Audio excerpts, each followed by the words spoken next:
తర్వాత ఈ ధూమ్ధామ్ పరిణామాన్ని కంటిన్యూ చేసుకుంటూ ఇప్పుడు మనం అన్న స్థానం కూడా ఖచ్చితంగా ఒక పాట పాడతారని చెప్పారు కాబట్టి మన పెద్దలు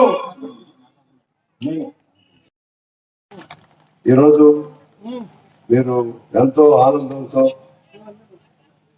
ఒక సాంబశివరావు అనే పేరుతో నన్ను కాదు మీరు సత్కరించింది ఎవరినయ్యా అంటే ఎర్ర జెండాను మీరు సత్కరించింది.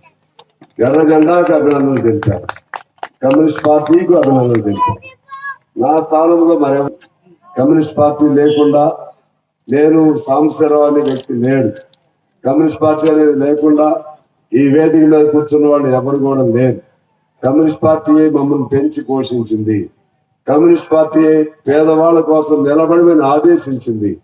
కమ్యూనిస్ట్ పార్టీ పేదవాళ్ళ కోసం అవసరమైతే లాఠీ దెబ్బలు తినాలి, అవసరమైతే తుపాకీ తోటాలను ఎదుర్కోవాలి, జైలులో కూడా ఉండాలని వేరే తల్లులు వేరే పుత్రులకు బోధించినట్టుగా వేరే తల్లి లాంటి కమ్యూనిస్ట్ పార్టీ ఎర్రజెండా మమ్మల్ని మాకు నేర్పింది, బోధించింది. అందుకే కమ్యూనిస్టులు ఎక్కడుంటారా అంటే ఎవరి దగ్గర ఉంటారా అంటే పేదల గుండెల్లో ఉండేవాళ్ళు కమ్యూనిస్టులు. ఎర్రజెండా అంటే ఎవరంటే పేదల తల్లి ఎర్రజెండా. ఈ సందర్భంగానే ఇవాళ మన జరిగిన ఎన్నికల్లో కొత్తగూడెం నుంచి గెలిచారు.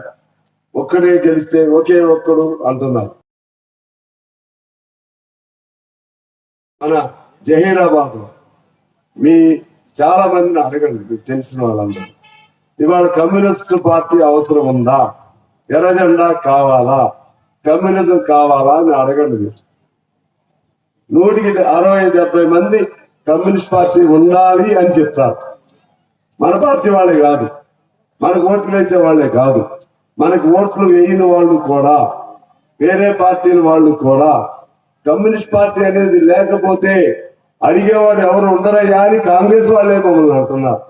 కమ్యూనిస్ట్ పార్టీ అనేది లేకపోతే పేదవాడి తరఫున గొంతు ఇప్పేవాడు లేడని చెప్పి మేధావులే మాకు చెప్తా ఉన్నారు.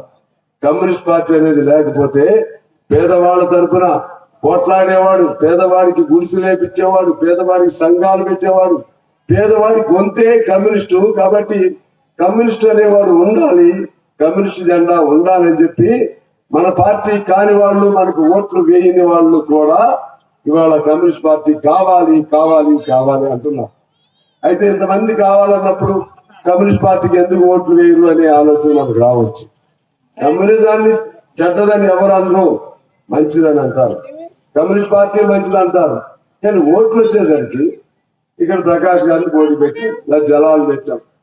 పార్టీ మంచిదే, జెండా మంచిదే, కానీ వాడు గెలవరు కదా, గెలవనప్పుడు ఎందుకు ఓట్లు వేయాలి, గెలిచేవాడికి వేస్తాం. ఇటువంటి ఆలోచనలు వచ్చినాయి. ఎందుకు వచ్చినాయి ఇటువంటి ఆలోచనలు అంటే డబ్బు డబ్బు డబ్బు లేనిదే ఎన్నికల్లో పోటీ చేయలేనటువంటి దుర్దశ భారతదేశంలో వచ్చేసింది. పూర్వం డబ్బుతో పని లేదు. పూర్వం ఒక నాయకుడు పోటీ చేశాడంటే వీడి గుణం సంపన్నవంతంగా ఉందా, వీడి సంస్కారం బాగుందా, పేదల కోసం నిలబడతాడా, పేదల కోసం కష్టపడతాడా, నీతిగా ఉంటాడా, నిజాయితీగా ఉంటాడా, ఇతని సిద్ధాంతం ఏంటని చూసేవాళ్ళు. ఇవాళ ఎలా తయారైందంటే ఇవాళ నీకు నీతి లేదు, నిజాయితీ లేదు, పేదవాడి పట్ల కనికరం లేదు, ప్రేమ లేదు, వీడికి డబ్బులు ఎంత ఉన్నాయని చెప్పి చూస్తున్నారు. వాడు నువ్వు ఎంత సంపాదించు, ఎవరిని కొట్టి సంపాదించు, ఎక్కడ దోపిడీ చేసి సంపాదించినా సరే ఇక్కడ నువ్వు డబ్బులు ఖర్చు పెడతావా లేదా అని చూస్తా ఉన్నారు. అందువల్ల డబ్బు అనేది సరే ఓటర్స్ గా నేనే ఆ దశ ఈ దేశంలో ఉందంటే ఈ దేశంలో ఇంకా పేదరికం ఉంది. మనం తింటున్నట్టు అనిపించినా సరే నీ లోపల ఏ 1000 రూపాయలు వచ్చినా నీ కుటుంబ అవసరాలు కావాలన్నటువంటి ఆ పేదరికంతో కూడిన ఆలోచనలు ఉన్నాయి. అంతేకాదు ఈ దేశంలో మన ఆ చదువులతో పాటు డబ్బులు అవినీతిని లేకుండా ఉన్న సమాజాన్ని నేర్పలేదు. దేశంలో పరిపాలిస్తున్న పాలకులు ఎవరు కూడా తప్పు చేయనటువంటి సమాజం కావాలని ఎవరు నేర్పలేదు. మనకి తప్పు చేయొద్దు మనం కానీ ఇళ్లలో చెప్పుకుంటాం, ఇళ్లలో చెప్తాం పిల్లలకి తప్పు చేయొద్దమ్మా. బడికి వెళ్ళేటప్పుడు తల్లులు పిల్లలకు చెప్తారు అందరితో చక్కగా ఉండు, తప్పు చేయొద్దు, గొడవలు పెట్టుకోవద్దు.